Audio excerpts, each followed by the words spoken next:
به نام خداوند بی اندازه مهربان نهایت بارحم.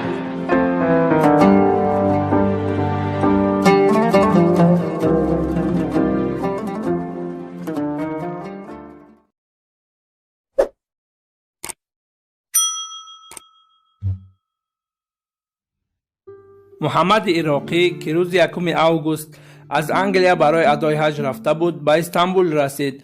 محمد میخواهد در ماه ایول به مکه برسد.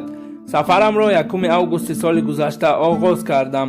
امیدوارم در وقت حج نوبتی میرسم.